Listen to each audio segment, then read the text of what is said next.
que realmente es el primer documento vamos a decir, de habla hispana, donde se establecen estos principios, o se recogen los principios de la Revolución Francesa.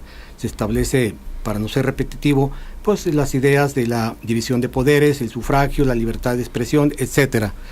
Y posteriormente, de que estalla la independencia de México, con el grito de Dolores el 15 de septiembre, o en la madrugada del 16 de septiembre de 1810, y después de que Hidalgo promulgara un bando para decretar la abolición de la esclavitud.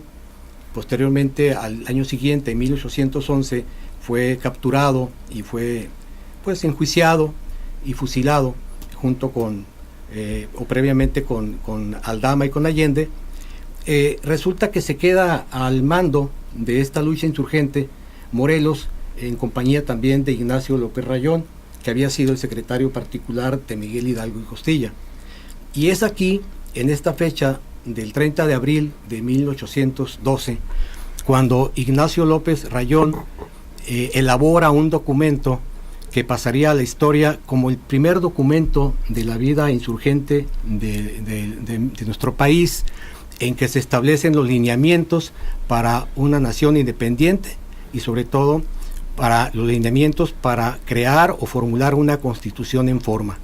Este documento, que llamó Ignacio López Rayón Elementos Constitucionales, se contienen ahí estos principios y estas ideas de las que estábamos hablando. Es el primer documento que oficialmente tenemos en la memoria histórica, emitido por un insurgente, donde delinea los principios de una futura constitución.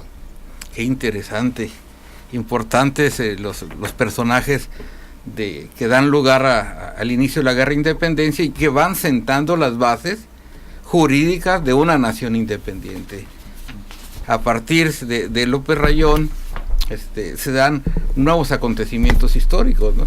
La intervención de Morelos en el campo jurídico es muy importante por aquello, los sentimientos de la nación, que también dejan una base fundamental al crear situaciones de igualdad, y que nos dice en su sentimiento de la nación Morelos algo muy importante que perdemos de vista en la actualidad, que la soberanía radica en el pueblo.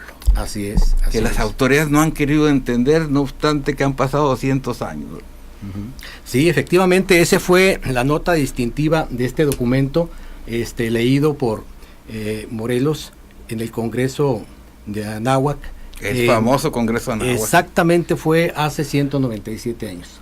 El 14 de septiembre de 1813, en la inauguración de este Congreso de Anáhuac, Morelos da lectura a este documento que denomina él Sentimientos de la Nación, y donde marca ya un parteaguas, porque a diferencia del documento elaborado por López Rayón, que se llamó Elementos Constitucionales, Morelos se desliga de la corona española, hace un marcado desligue de la corona española y dice que la América es independiente y la soberanía, como tú lo acabas de mencionar, reside en el pueblo. Ese es un acto distintivo. Aun cuando, y también es un dato importante, Morelos establece que la religión única en nuestro país, porque después vamos a comentar la cuestión religiosa, es la católica. Sí, establece que la única religión es la católica, ¿verdad? Y eso todavía persiste hasta la futura Constitución de 1824, ¿no? Así es. Es en 1836 donde se dan... Vamos a llegar a ese punto. Bueno, ¿no? Vamos por partes.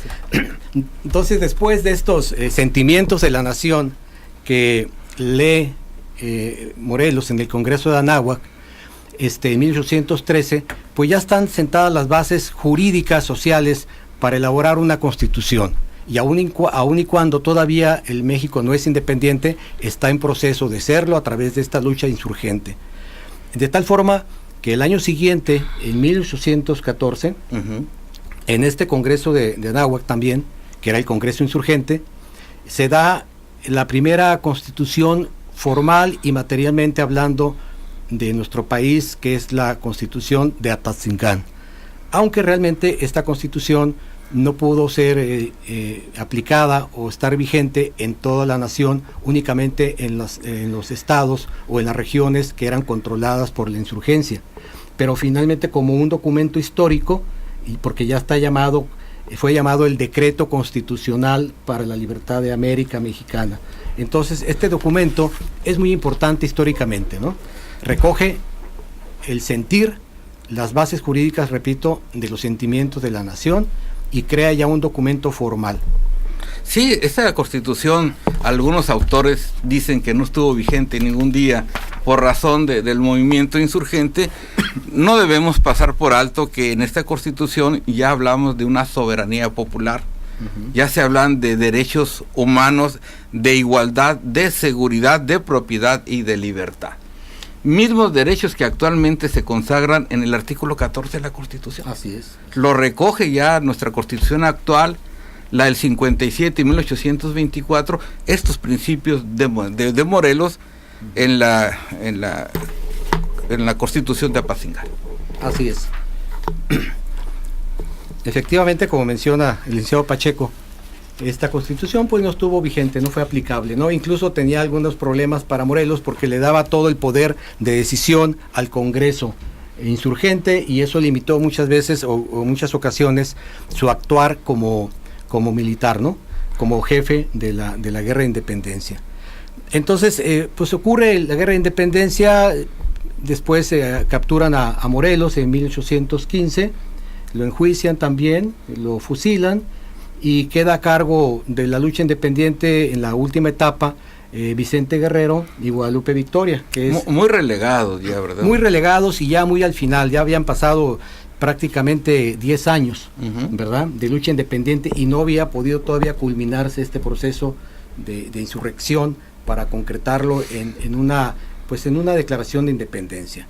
Fue en febrero de 1821 que Iturbide, que estaba del lado de las fuerzas realistas, invita a Vicente Guerrero para aliarse y dar por consumada la independencia de México, con aquel famoso abrazo de Acatempan que se dio el 14 de febrero de 1821. Es que se reunió una población llamada Acatempan, ahí cuando lo ve Iturbide lo abraza, y pasa a la historia este hecho simbólico como el abrazo de Acatempan, que realmente, o así nos lo presenta la historia, ahí se consuma la guerra de independencia. Así es, ese 14 de febrero, ¿no?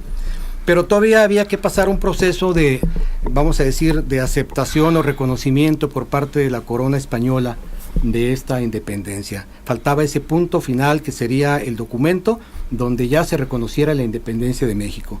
Por eso por ahí pasamos todavía por unos tratados que se llaman de Córdoba, donde Iturbide, ya como encargado jefe supremo de la insurgencia independentista, firma estos tratados en Córdoba para decretar que la independencia de México se había consumado.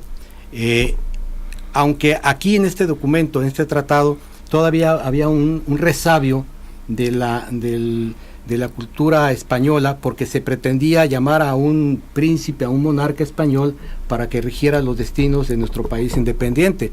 Era lo que en esa época se estilaba, no únicamente en América, sino en otros países del mundo, que hubiera un monarca, como en la Constitución de Cádiz, que era una constitución monarquista también. Bueno, finalmente el 27 de septiembre, con la entrada del ejército trigarante a la Ciudad de México, se da por consumada la independencia, y al día siguiente, el 28, se firma el acta histórica de consumación de esta independencia. Muy bien, está con nosotros el señor licenciado Eduardo Barragán Paredes. Estamos hablando de un tema jurídico e histórico, estamos hablando de México a través de las constituciones. Tenemos 2 números telefónicos, si gusta usted llamarnos, 344-1030, 01800 263-1030. En la madrugada del día 16 de septiembre vamos a conmemorar 200 años del inicio de la Guerra de Independencia. Hacemos un corte y regresamos.